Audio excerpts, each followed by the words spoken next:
Nós vamos falar hoje sobre um tema apaixonante para a qualidade, que é a medição do desempenho. Nesse breve curso sobre indicadores de desempenho ao alcance de todos. O objetivo desse curso é olhar os aspectos relevantes para que nós possamos construir um sistema de indicadores aplicável a qualquer tipo de organização. Esses aspectos relevantes não são todos os aspectos, são os mais importantes que o planejador deve se atentar ao configurar o seu sistema de medição do desempenho. Primeira coisa importante é entender o que é um indicador de desempenho, né? Ou simplesmente indicadores, ou KPIs, Key Performance Indicators, né? Indicadores-chave de performance. Esses indicadores são informações quantitativas ou fatos relevantes que comunicam um resultado de eficiência, de eficácia ou de efetividade de produtos ou processos. Sendo que os processos podem ser processos de negócio, processos de apoio, processos de produção, processos gerenciais, processos estratégicos ou similares. Primeiro ponto importante, primeiro aspecto relevante, são os cuidados sobre a medição em si. Existem basicamente dois tipos de medições que nós fazemos dentro das organizações, ou temos vontade de fazer, né? Medições em volume e medições relativas, ou seja, medições que têm um denominador.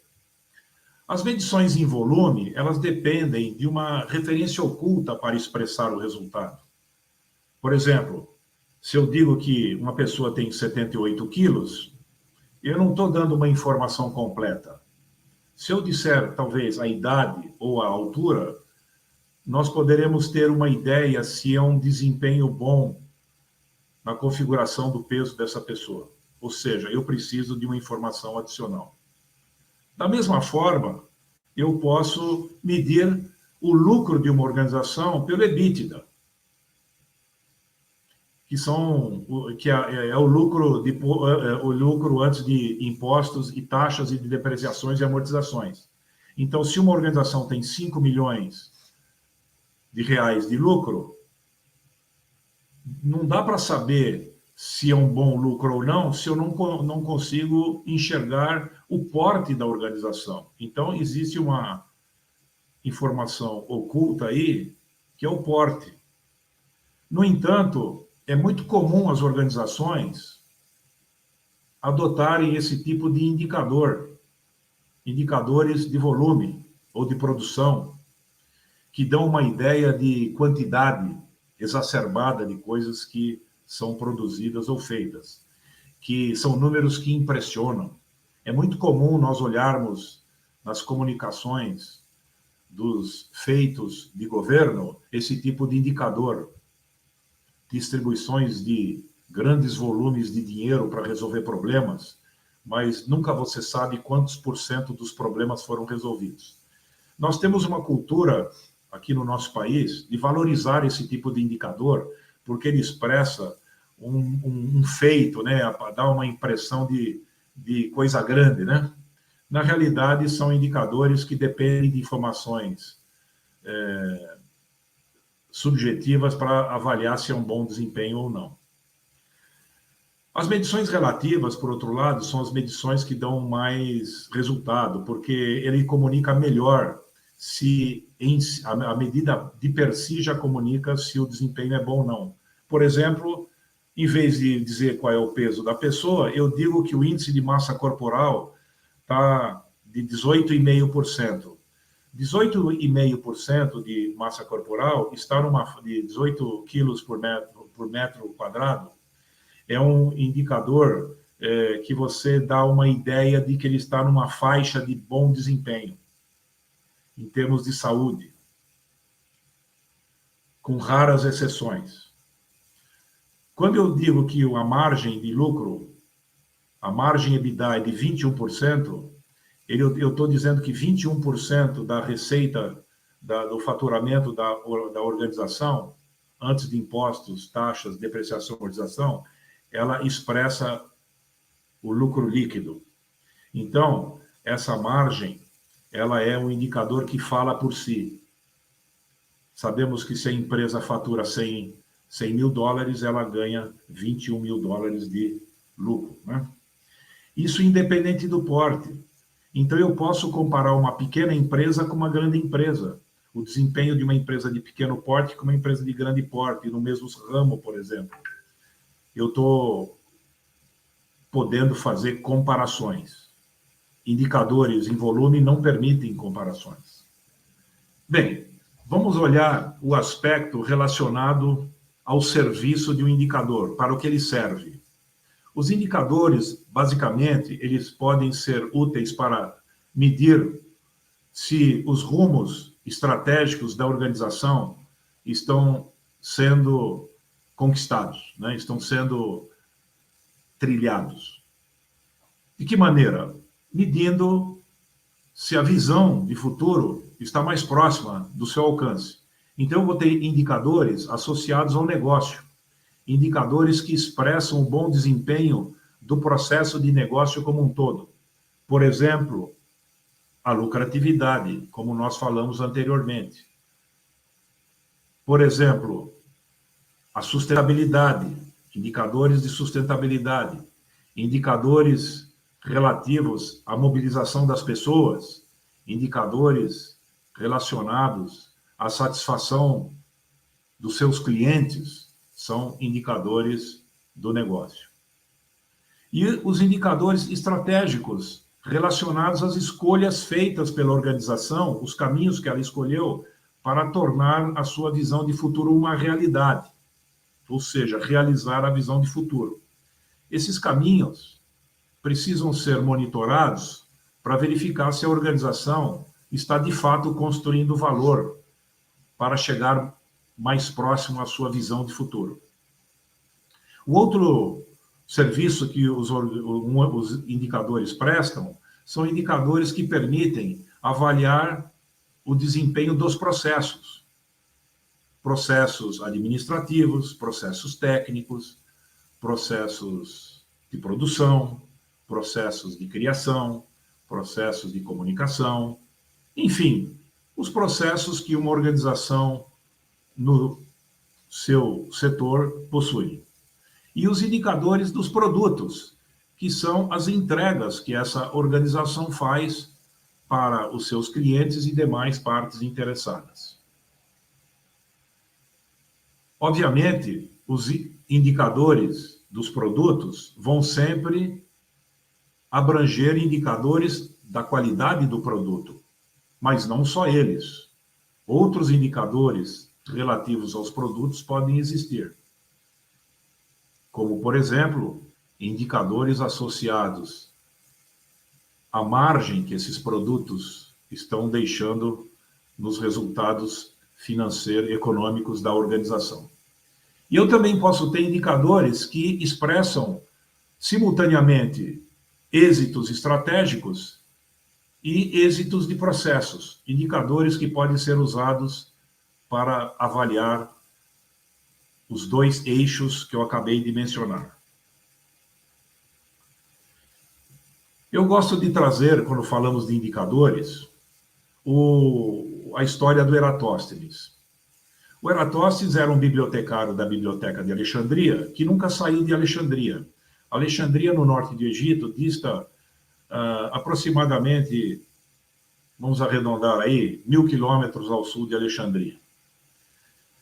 Em 200 anos antes de Cristo, ele leu nos livros da Biblioteca de Alexandria que os poços de Siena, no sul, refletiam o disco do Sol no fundo do poço, enquanto ele observou que lá em Alexandria isso não ocorria. E estudando o tamanho das sombras das colunas de Alexandria, ele encontrou o ângulo de inclinação do Sol. E ele utilizando o conhecimento de geômetra, também existente nos livros que ele costumava ler, ele descobriu que tinha 1/50 de distância, porque ele pediu para um medidor de distâncias da época, que com passadas regulares, mediu a distância de Alexandria a Siena. Com base nessa medida, ele conseguiu, pela medida do arco da circunferência, a circunferência da Terra estabelecida em 38 mil quilômetros. Nós sabemos que a circunferência média da Terra é 40.050, então ele não chegou muito longe da medida correta da circunferência da Terra, sem sair de dentro da cidade de Alexandria. Ou seja, ele tinha informações e tinha conhecimento para fazer medição. Então, isso mostra, né, que com inteligência e informação pode-se medir qualquer coisa. Então, você aí na sua organização pode achar que é difícil medir determinados fatores, como, por exemplo, a motivação humana, como, por exemplo, o engajamento, ou coisas subjetivas. Mas se você aplicar conceitos de qualidade, você vai perceber que vai ser possível. Essa história você vai encontrar no livro Como Mensurar Qualquer Coisa, da editora Quality Mark. E essa editora possui uma gigantesca quantidade de livros voltadas não só à medição do desempenho, como o tema da qualidade em geral. Os pré-requisitos para medirem são informação, eu preciso ter a informação no meu bando de dados, ou seja, as variáveis, né? Eu tenho uma profusão de dados na minha organização, no seu banco de dados, e essas variáveis, eles vão formar as variáveis que eu vou utilizar para medir. Eu tenho informações de pesquisas, eu tenho informação de números, informações de produção, informações de horas trabalhadas, informações de todo tipo. Trabalhando com essas informações e usando a inteligência, a capacidade analítica, eu vou poder encontrar medições. Lembrando, sempre importante no exemplo que eu dei, que a medição é uma aproximação da realidade. Não existe nenhuma medida precisa. Até o metro de prata, de referência, ele é um metro que varia algumas moléculas para a esquerda ou para a direita, com base na temperatura do dia.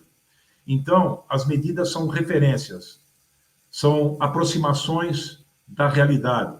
Quando dizemos que a medida da Terra à Lua é de 300 mil quilômetros, ela é uma medida aproximada. Depende de onde eu estiver na Terra, de onde a Terra estiver no seu movimento elíptico, ou a Lua no seu movimento elíptico, mas, em média, são 300 mil quilômetros, né? E isso serve para a gente ter uma ideia de quanto tempo leva para chegar lá, né? Como é que nós podemos fazer para aumentar a inteligência? Esse aspecto de aumentar a inteligência é importante, é um aspecto relevante no sistema de medição. O sistema de medição é, por essência, um trabalho humano, é um trabalho em equipe, não é um trabalho de um abnegado engenheiro, é uma construção em conjunto de pessoas, porque as pessoas têm que confiar na medição. A medição tem que ser um produto de um grupo, de uma equipe que trabalha junto para entender o problema essencial, aprender com os outros e estabelecer a medição. Então, faz parte também das ciências humanas, a ciência da medição. O desempenho da organização, por sua vez, é um aspecto relevante para a gente entender. Ele significa o nível, a maneira como nós atendemos requisitos, né, demandas ou parâmetros associados a desejos ou expectativas de partes interessadas. E, por tabela, os desdobramentos desses anseios nos produtos e nos processos. Os clientes, por exemplo, querem estar satisfeitos com determinados produtos. Esses produtos precisam incorporar características que os deixam satisfeitos. Eu posso medir o grau de satisfação e também posso medir se esses requisitos desses produtos estão sendo construídos ao longo do processo produtivo, de maneira que vão resultar num grau de satisfação do cliente alto. Então, os anseios das partes interessadas, eu citei o exemplo dos clientes, mas podemos falar dos controladores, podemos falar dos colaboradores, podemos falar dos fornecedores, podemos falar dos órgãos da administração pública, que também anseiam por organizações que cumpram as leis e regulamentos. Esses anseios vão ser traduzidos em requisitos internos, e esses requisitos vão se transformar em requisitos de qualidade dos produtos, requisitos das entregas que a organização vai fazer. E, finalmente, vão se transformar em requisitos dos processos que vão construir esses produtos. Então, nós podemos perceber que nós temos diferentes níveis de medição do desempenho. Nós podemos medir o desempenho de processos, medir o desempenho das entregas, medir o desempenho do atendimento aos anseios das partes interessadas, né?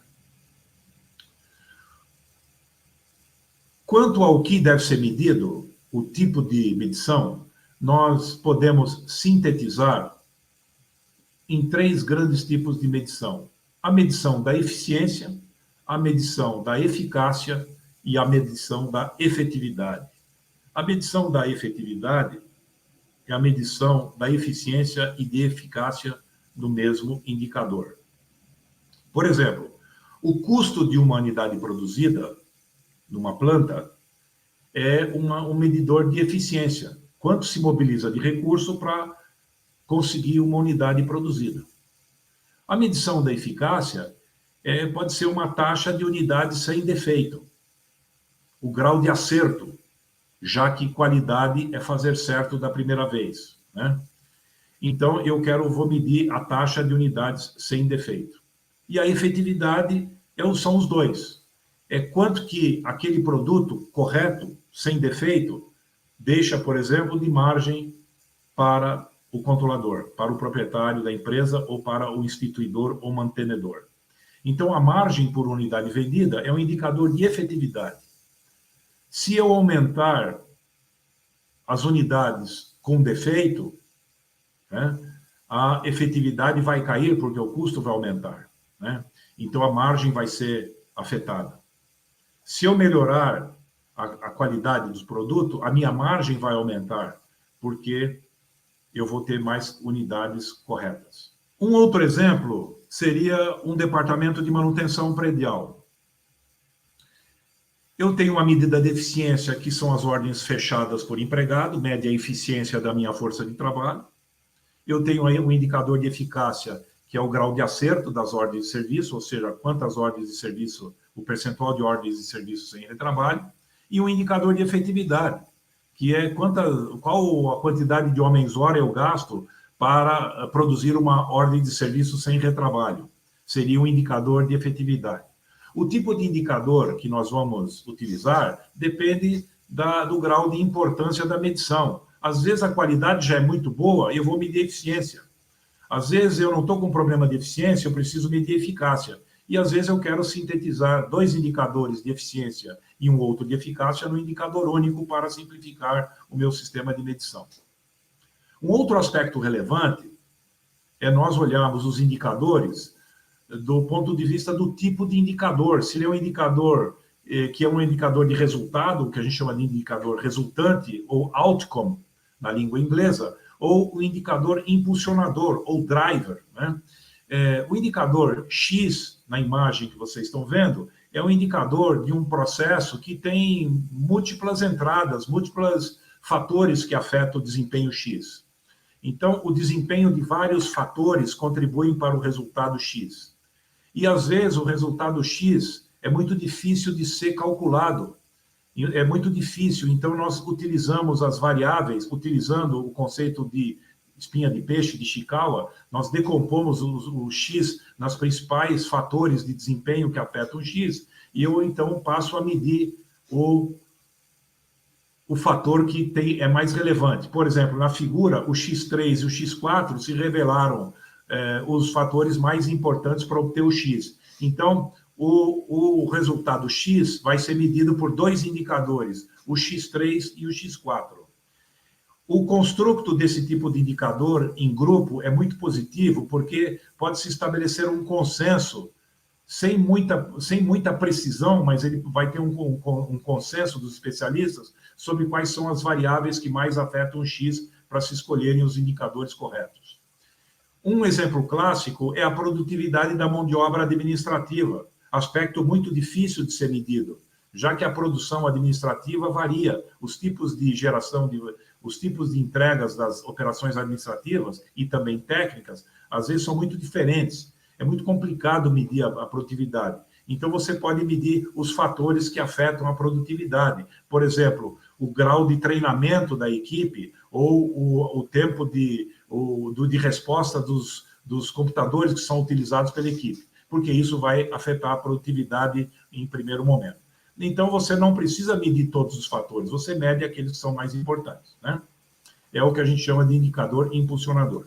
E nós também temos um conceito de indicador direto e indireto. Às vezes, o indicador X não pode ser mudado, não pode ser medido, porque no meu processo é muito difícil de decompor, porque as variáveis são muito pulverizadas, né? Em termos de peso, para chegar no X. Mas eu sei que um X de mau desempenho vai causar um mau desempenho num processo à frente. Então, eu posso medir o desempenho X pelo indicador em outro processo, um processo mais adiante. É muito comum, por exemplo, no setor de saneamento ambiental, que você tenha que medir a qualidade dos recursos hídricos. A qualidade dos recursos hídricos, que envolve muitos aspectos, é muito complexa, né? Você fazer medições dos mananciais e saber o grau de qualidade dos mananciais é muito complexo e caro. Porém, quando você vai tratar a água bruta que você vai distribuir à população, você sabe muito bem quanto custa essa água e os recursos que você deve mobilizar para tratar essa água de baixa ou de alta qualidade. Quanto pior a qualidade da água, mais o custo Y aumenta. Então, eu posso medir a qualidade da água dos mananciais pelo custo de produção da água potável, né? É um exemplo clássico. Um outro aspecto importante é a taxonomia que deve ser colocada. O indicador, ele não é um Shazam, ele não é uma psicografia de uma variável, ele é um construto de um propósito, estudo de um propósito, o nome do indicador é importante, ele tem que comunicar bem o que ele está medindo, ele tem que ter uma fórmula conhecida por todos, as variáveis envolvidas na medição devem ser conhecidas, o sentido desejado pelo indicador deve ser indicado, a unidade de medida deve estar clara, o responsável pela medição, o responsável pela avaliação. Isso é muito importante, então, que para cada indicador haja uma ficha da sua taxonomia. Um outro ponto importante que eu destaco dessa taxonomia é o sentido da evolução. Existe um sentido natural e um sentido desejado. Por exemplo, aumentar a capacitação dos empregados, melhorar o dos empregados é sempre bom. Mas, se eu cheguei num determinado patamar de competitividade desse indicador de capacitação dos empregados, eu quero mantê-lo. Então, o sentido desejado é manter o nível de capacitação alcançado. Por quê? Eu não vou substituir todas as horas de trabalho por horas de capacitação. Então, eu vou ter um sentido desejado manter. A mesma coisa com a satisfação dos clientes. Vai chegar um determinado momento que o nível de satisfação do cliente, para eu conseguir meio grau no nível de satisfação, eu vou ter que investir uma quantidade muito grande. E se eu já estou liderando o mercado e dando num alto grau de satisfação, eu posso ter o sentido desejado manter, por exemplo, um nível de satisfação dos dos clientes, por exemplo, acima de 96%, 97%. Né? Então, o sentido natural, o sentido intrínseco seria aumentar a satisfação e o sentido desejado é manter. Tá? Questão importante também na configuração do sistema de medição é a capacidade de analítica que esses indicadores permitem. Em geral, os indicadores de desempenho permitem avaliar a evolução, ou seja, uma comparação com o ciclo anterior. Não necessariamente um indicador ele precisa medir a evolução, ele pode medir uma situação instantânea. Por exemplo, qual é o grau de competitividade da minha força de trabalho num determinado momento. Então, eu posso fazer uma pesquisa pontual para saber se eu sou competitivo ou não. Né? Mas, necessariamente, se um indicador, ele tem, tradicionalmente, né, ele tem a vocação de permitir avaliar a evolução, se você está produzindo melhoria contínua. Então, é possível que exista dentro das organizações indicadores pontuais para medir o desempenho pontual de alguma variável. Né? Por exemplo, a obtenção de uma certificação da qualidade é um bom indicador, é um fato relevante que mostra a qualidade que eu estou alcançando. Né? Obter uma certificação de qualidade é uma coisa muito difícil, enquanto outras organizações do meu setor não têm essa qualificação, essa certificação. Então, ele é um indicador que ele permite avaliar a competitividade e a evolução é manter. Eu preciso manter a certificação, eu não preciso melhorar a certificação. Né? Então, são exemplos de indicadores de evolução e competitividade. A competitividade, obviamente, é um fator relevante para ser medida principalmente nos indicadores estratégicos. Os indicadores estratégicos, eles deveriam, na sua maioria, poder viabilizar a medição contra um referencial comparativo pertinente. O referencial comparativo pertinente ou é um concorrente, né? Pode ser uma média do setor, uma média relevante do setor, né? Ele pode ser, por exemplo, uma referência de uma organização que é reconhecida naquele tema que você está medindo, né? Ela tem um reconhecimento independente de bom desempenho naquele indicador, e também pode ser, por exemplo, uma medição de um indicador numa organização congênere, num mercado mais exigente, como, por exemplo, no primeiro mundo. Né? Então, eu posso medir comparar o meu resultado com algum indicador, com algum resultado lá da Europa, Estados Unidos, Coreia, Japão, né? Pontual. O compromisso é a capacidade de um indicador medir compromisso é importante em termos de verificar se você está atendendo, com sustentabilidade os anseios das partes interessadas. Né? Então, os compromissos com as partes, aqueles requisitos com as partes interessadas, são desdobrados em metas e eu preciso verificar se eu alcancei ou não as metas pretendidas. Quando houver, né, indicador, pode ser que você tenha indicadores que você não tenha estabelecido compromissos. Em organizações mais avançadas, o plano de medição e o plano de metas é um documento formal que é endossado pelos controladores, mantenedores ou instituidores. Então, é importante você estabelecer compromissos e medi-los. E também o indicador tem possibilidade de medir o potencial, ou seja, não só estabelecer a meta, mas que haja uma explicação, uma justificativa de como aquela meta será alcançada. Tá? Então, são 4 fatores importantes na análise de indicadores. A questão da medição da evolução, existem várias formas de medir a evolução. Eu posso medir mês a mês, eu posso medir relativa a um período do ciclo anterior, quando eu tenho indicadores sazonais, eu posso medir o acumulado do ano, eu posso medir o gap para fechar o ano, eu posso medir a média móvel de 12 meses, assim, no mês de dezembro, eu tenho a média do ano, isso é um bom indicador anualizado, e também posso ter outras formas de medição, como, por exemplo, pesquisas. Eu pesquiso com os clientes, por exemplo, se eles percebem uma evolução na qualidade dos serviços. Se a maioria dos clientes declara que estão percebendo uma evolução da melhora da qualidade, eu posso dizer que a minha qualidade percebida está melhorando, né? Apesar de ser uma medida única, é uma medida de evolução. A definição de metas. A definição de metas, ela tem 3 finalidades. Para manter a sua competitividade, você se inspirar no referencial comparativo, como eu mencionei anteriormente, para você garantir a sustentabilidade, ou seja, assegurar que você está inspirando o seu sistema de medição com requisitos de partes interessadas, e quando você não tem nenhuma dessas duas, você pelo menos estabelecer metas fortes, né? Metas que promovam um desafio. Metas fortes é um conceito um conceito de meta, onde você estabelece para o próximo ano as 3 melhores notas, né, do ano anterior, os 3 melhores meses do ano anterior, você converte numa meta para o ano seguinte. Isso já é um bom desafio para você buscar, né? Já que você já conseguiu, não fica muito difícil de vender essa meta. Bem, meus amigos, esse foi um rasante sobre aspectos importantes de sistema de medição. O tema não se esgota aqui. E, em nome da Academia Brasileira da Qualidade, nós desejamos a você um bom aprofundamento.